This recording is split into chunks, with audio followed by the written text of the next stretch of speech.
बच्चों, आज हम पाठ पढ़ेंगे सांवले सपनों की याद। क्षितिज भाग 1 के अंतर्गत पाठ 4 है सांवले सपनों की याद, जिसके लेखक हैं जाबिर हुसैन और ये डायरी शैली में लिखा एक निबंध है। निबंध को पढ़ने से पहले इसके कुछ महत्वपूर्ण अंशों के ऊपर बात कर लेते हैं और साथ ही साथ कुछ कठिन शब्दों के अर्थ भी जान लेते हैं ताकि पाठ को समझने में कोई परेशानी ना आए। ये पाठ जो है प्रसिद्ध पक्षी विज्ञानी सालिम अली के जीवन पर आधारित है और सालिम अली जी की अंतहीन यात्रा यानी उनकी अंतिम यात्रा से इस निबंध की शुरुआत होती है। वे पक्षी प्रेमी थे और प्रकृति प्रेमी के तौर पर जाने जाते थे। सालिम अली दिखने में तो दुबले पतले थे, लेकिन उनका व्यक्तित्व कहीं ज़्यादा विशाल था। उस समय के तत्कालीन पूर्व प्रधानमंत्री जी से जब उन्होंने पर्यावरण पर चर्चा की थी तो प्रधानमंत्री महोदय समझ गए थे कि ये जो व्यक्ति है ये बहुत ज़मीन से जुड़ा हुआ व्यक्ति है और इसे प्रकृति की बड़ी गहरी परख है। लॉरेंस की याद का भी यहाँ पर लेखक ने जिक्र किया है और साथ ही साथ लेखक ने उस घटना का भी जिक्र किया है जिसने सालिम अली को पक्षी प्रेमी बना दिया। कठिन शब्द देखते हैं। हुजूम यानी कि भीड़, छाली होता है सुपारी, पसरी यानी फैली हुई, सैलानी यात्री, शती कहते हैं 100 वर्ष के समय को, अंतहीन जिसका कोई अंत ना हो, नैसर्गिक होता है प्राकृतिक, पलायन किसी दूसरी जगह पर चले जाना, हरारत कहते हैं हल्के बुखार को, सुराग खोज, सोता झरना, यहाँ सोना क्रिया के रूप में प्रयुक्त नहीं हुआ है बल्कि सोता मीठे पानी का सोता जैसे हम बोलते हैं, झरना इसका अर्थ है। यायावरी घुमक्कड़, ऐसे लोग जो घूमने फिरने के शौकीन होते हैं, एक स्थान से दूसरे स्थान पर घूमते रहते हैं, उन्हें यायावरी प्रवृत्ति का व्यक्ति माना जाता है। शोक होता है तेज, मिथक प्राचीन कथाओं के तत्व जिसमें समाहित होते हैं। तो आइए अब पढ़ते हैं सांवले सपनों की याद पाठ का सारांश। सालिम अली।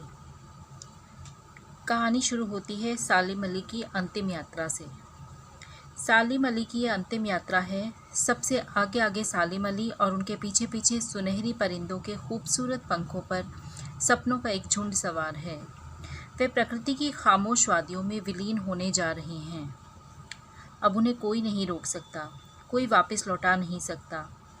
लेखक को ऐसा प्रतीत हो रहा है मानो वे कोई पक्षी हों जो मौत की गोद में जा बसे हों। सालिम अली के अनुसार लोग पक्षियों को आदमी की नज़र से देखा करते हैं। यही बात उन्हें सबसे ज़्यादा दुखी करती थी। उन्हें लगता था कि जब तक हम पक्षी को पक्षी की नज़र से नहीं देखेंगे तब तक हम उसकी भावनाओं को नहीं समझ पाएंगे। वे इस बात से दुखी रहा करते थे। वे कहते थे कि पक्षियों को आदमी की नज़र से देखना आदमी की सबसे बड़ी भूल है और ये सबसे बड़े दुख की बात है कि कोई मनुष्य पक्षियों की आवाज़ का मधुर संगीत सुनकर अपने मन में रोमांच का अनुभव नहीं कर पाता। दूसरी ओर प्रकृति बहुत ज़्यादा रोमांचकारी है। वृंदावन में नदी का सांवला पानी अतीत को साक्षात कर देता है, ऐसा उनका मानना था। वे कहते थे कि इस बात का प्रमाण नहीं दिया जा सकता कि कृष्ण ने कब वृंदावन में रासलीला रचाई थी, लेकिन सब लोग बंसी की मधुर धुन सुनकर मंत्रमुग्ध हो जाते होंगे। वे आज भी जब यमुना का सांवला जल वृंदावन में देखते हैं तो उन्हें लगता है कि अभी कृष्ण यहाँ आकर बांसुरी के जादू से पूरे वृंदावन को संगीतमय कर देंगे। तो उन्हें लगता है कि जो व्यक्ति जो है प्रकृति से जुड़ा हुआ है वो प्रकृति को भली प्रकार से समझ पाता है। दिखने में सालिम अली बिल्कुल कमज़ोर थे, लेकिन अपनी कमज़ोर काया के बावजूद भी 100 वर्षों तक जीवित रहे। लेकिन बहुत ज़्यादा लंबी लंबी यात्राओं के कारण वो बहुत ज़्यादा थक जाते थे और फिर जब उन्हें कैंसर जैसा असाध्य रोग हो गया तो अंतिम सांस तक उनकी आंखों की ज्योति जो है पक्षियों की तलाश और सुरक्षा के प्रति समर्पित रही। वे कैंसर जैसे रोग से भी नहीं घबराए और उन्होंने अपना कार्य जो है वो जारी रखा। उनकी आंखों पर चढ़ी दूरबीन अंतिम समय में ही उतरी थी। उन्होंने अपनी ये दुनिया अत्यंत परिश्रम से अपने लिए बनाई थी। इसमें उनकी पत्नी तहमीना का भी बहुत योगदान था। उनके लिए प्रकृति में चारों तरफ हंसती खेलती रहस्य भरी दुनिया फैली हुई थी। सालिम अली उन चंद लोगों में से एक थे जो प्रकृति के प्रभाव में आने की अपेक्षा प्रकृति को अपने प्रभाव में लाने के कायल थे। एक बार तत्कालीन प्रधानमंत्री चौधरी चरण सिंह से जब वो मिले तो उन्होंने साइलेंट वैली को रेगिस्तानी हवाओं से सुरक्षित रखने के प्रश्न को लेकर अपनी चिंता व्यक्त की। प्रधानमंत्री गांव की मिट्टी में पले बड़े थे, इसीलिए जब उन्होंने सालिम अली की पर्यावरण संबंधी बातें सुनी तो वो भावुक हो उठे। वो जानते थे कि गाँव की मिट्टी पर जल की बूंदों का क्या महत्व होता है, परंतु आज दोनों में से कोई भी हमारे बीच में नहीं है। तो लेखक को लगता है कि आज ना तो पूर्व प्रधानमंत्री चौधरी चरण सिंह यहाँ पर हैं और ना ही सालिम अली यहाँ है, तो भला कौन नए भारत की नींव की चिंता करेगा, कौन इन पक्षियों की सुरक्षा की चिंता करेगा जो हिमालय और लद्दाख की बर्फीली वादियों में जीते हैं। फॉल ऑफ अ स्पैरो सालिम अली की आत्मकथा का नाम है। वास्तव में सालिम अली का जीवन ही पक्षियों का जीवन था। दोनों एक दूसरे का पर्याय थे। ये कहना मुश्किल था कि कौन एक दूसरे के लिए जी रहा है।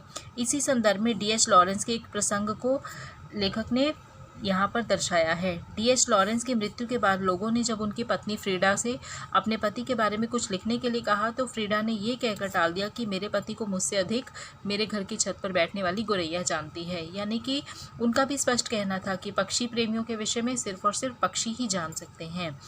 पक्षी प्रेम की प्रेरणा जो है बचपन की एक घटना से सालिम अली को मिली थी। उस घटना का जिक्र करते हुए लेखक ने यहाँ पर व्यक्त किया है कि एक दिन सालिम अली के हाथों से एक गोरैया घायल हो गई थी और जब वो उस गोरैया को छटपटाते हुए देख रहे थे, वही एक पल था जिसने उनके मन में पक्षियों के प्रति प्रेम जो है उसे जागृत किया। उसी दिन से वे पक्षियों की दुनिया में रुचि लेने लगे, पक्षियों के रहस्यों को खोजने और जानने के लिए नए नए रास्तों पर जाने लगे।